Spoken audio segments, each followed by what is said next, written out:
Ted Bundy एक आदमी है, वो कहता है कि मैंने 30 वुमेन्स को कत्ल किया। इन लोगों का एग्रेशन ना सिर्फ इंसानों पे होता है बल्कि एनिमल्स की तरफ भी इनका एग्रेशन होता है। और किस चीज़ से ज़बह कर रहे हैं? पत्थर से ज़बह कर रहे हैं। साइंटिस्ट ने वो एग्जैक्ट चीज़ अभी तक फाइंड नहीं किया। वो स्टूडेंट्स जो एकेडमिकली अच्छा परफॉर्म नहीं करते, वो ब्रेन के जो कार्टेक्स थे वो बहुत ज़्यादा थिन हो गए। Antisocial personality disorder, joy, torturing animals. Victimize you, steal from you, use you, abuse you, lie about you, manipulate you. People with this pattern of antisocial personality disorder. अस्सलाम वालेकुम, this is me doctor Awais Ahmed. Ted Bundy एक आदमी है, वो कहता है कि मैंने 30 वुमेन्स को कत्ल किया है। लोग इससे पूछते हैं कि तूने गलत किया है, ये लॉ के खिलाफ है, तू तो एक क्रिमिनल है। वो कहता है कि नहीं, मैं क्रिमिनल नहीं हूँ, मुझे कोई रिमोर्स और रिग्रेट नहीं है, मैंने जो एक्टिविटी की है वो ठीक है। मैं डिफाइन करूँगा कि सही और गलत क्या है। इस काम में मुझे मज़ा आ रहा था, इसलिए मैंने 30 वुमेन्स को कत्ल किया था। हिस्ट्री में आप लोगों को कुछ ऐसे लोग मिलेंगे जो सही और गलत की परवाह नहीं करते। वो कहते हैं कि सही और गलत कुछ नहीं है, सही और गलत सिर्फ वही है जो हमें सही और गलत लगता है। हम डिफाइन करेंगे सही क्या चीज़ है और गलत क्या चीज़ है। ऐसे लोग न तो आपकी रिस्पेक्ट की परवाह करते हैं और न किसी और की रिस्पेक्ट की परवाह करते हैं। ये लोग सेंसिटिव नहीं होते, इनमें एम्पैथी ज़ीरो होती है। ह्यूमैनिटी नाम का कोई चीज़ इन लोगों में नहीं होती। हिस्ट्री में आपको ऐसे क्रिमिनल मिलेंगे जो बहुत ज़्यादा एग्रेसिव बिहेवियर वाले थे। उन्होंने लाखों इंसानों का कत्ल किया था और फिर भी वो खुश थे इनसे। वो रिमोर्स और रिग्रेट फील नहीं कर रहे थे। वो कहते थे कि हमने ये अच्छा काम कर लिया। इन लोगों का एग्रेशन ना सिर्फ इंसानों पे होता है बल्कि एनिमल्स की तरफ भी इनका एग्रेशन होता है। वो जानवरों को भी आसानी से कत्ल कर सकते हैं। सिर्फ और सिर्फ जानदार पे नहीं बल्कि ये प्रॉपर्टी को भी तबाह कर सकते हैं। अपने घर की प्रॉपर्टी को भी तबाह कर सकते हैं और किसी दूसरे की प्रॉपर्टी को भी तबाह कर सकते हैं। ऐसे लोग हर वक्त एंग्री होते हैं। ऐसे लोग खुद को बहुत ज़्यादा सुपीरियर कंसिडर करते हैं कि वी आर सुपीरियर रेस, हम इस दुनिया पे हुकूमत करने के लिए भेजे गए हैं।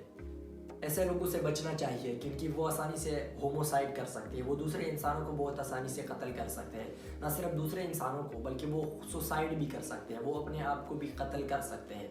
जिस डिजीज़ के बारे में मैं बात कर रहा हूँ वो है anti social personality disorder. Anti social personality disorder ये एक पर्सनैलिटी डिसऑर्डर है जिसमें इंसान सही और गलत की तमीज़ नहीं करता, जिसमें इंसान सेंसिटिव नहीं होता, उसमें एम्पैथी नहीं होती, उसमें इंसानियत नाम का कोई चीज़ नहीं होता।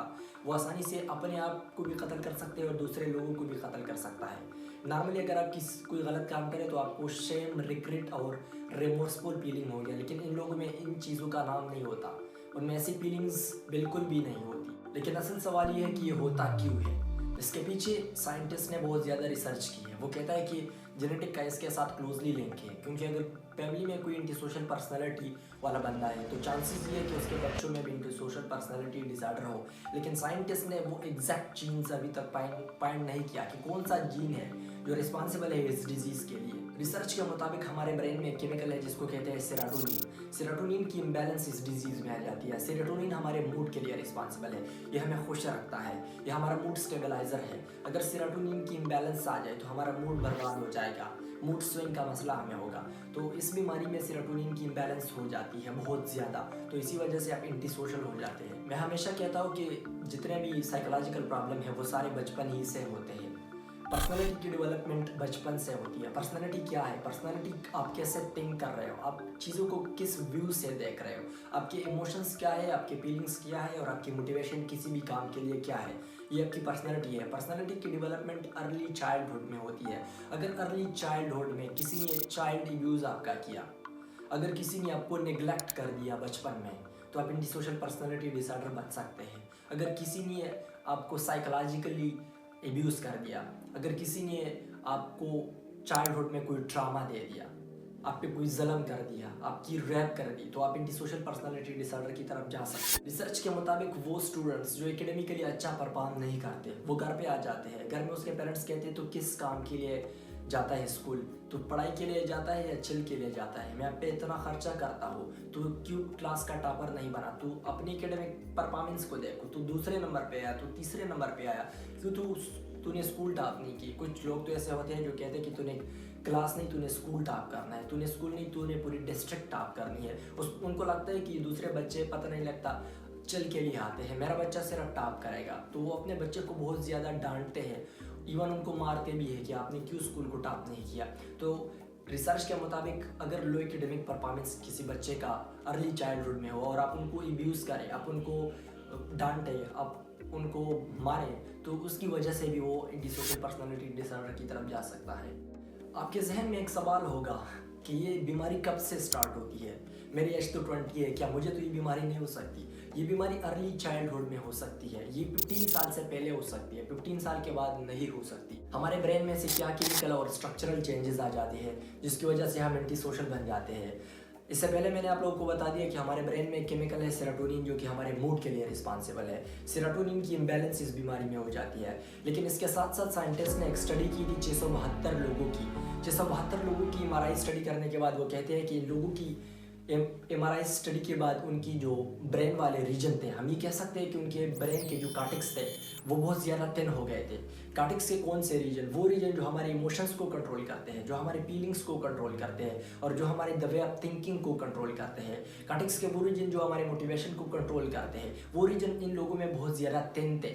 तो इसी वजह से उनको एंटी सोशल पर्सनैलिटी डिसऑर्डर थी। असल मसला जो इन पेशेंट्स में होता है वो इनकी इलाज का होता है। परमानेंट केयर इन पेशेंट्स की आप नहीं कर सकते, परमानेंटली आप इनकी लाइफ से इस बीमारी को नहीं निकाल सकते।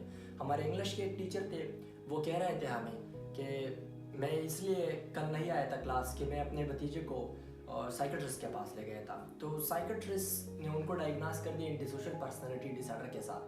मैंने उनको देखा घर में कि वो एक मुर्गी को ज़बह कर रहा है, और किस चीज़ से ज़बह कर रहा है? पत्थर से ज़बह कर रहा है। तो मैंने उनको देखा कि ये क्या कर रहे हो, उन्होंने कोई परवाह नहीं की मेरी। तो मैंने नोटिस कर दिया इस काम को और फिर उसको हॉस्पिटल ले गया। हॉस्पिटल में उन्हें साइकेट्रिस्ट के पास ले गया। तो साइकेट्रिस्ट ने मुझे कहा कि ये तो एंटी सोशल पर्सनैलिटी डिसऑर्डर वाला पेशेंट है, ये तो आप लोगों को भी नुकसान पहुंचा सकता है, प्रॉपर्टी को भी नुकसान पहुंचा सकते हैं और खुद को भी नुकसान पहुंचा सकता है। तो फिर मैंने उसकी ट्रीटमेंट स्टार्ट कर दी। इसकी ट्रीटमेंट ऐसी नहीं है कि परमानेंट ट्रीटमेंट है, मतलब लाइफ लॉन्ग आपने इसकी ट्रीटमेंट करनी है जब तक वो ज़िंदा है। स्पेशली 20 से लेकर 40 ईयर्स तक आपने इनकी ट्रीटमेंट लाजमी करनी है। ट्रीटमेंट इसके लिए कैसे करते हैं? इसकी दो तरह की ट्रीटमेंट है। एक ट्रीटमेंट इसकी मेडिकेशन है और दूसरी ट्रीटमेंट इसकी काउंसलिंग है। मेडिकेशन काउंसलिंग हर बीमारी के लिए होता है, हर बीमारी के लिए। मेडिकेशन में क्या क्या हम दे सकते हैं, ये खासकर मेडिकल लोगों के लिए है। मेडिकेशन में हम 3 तरह के मेडिसिन दे सकते हैं।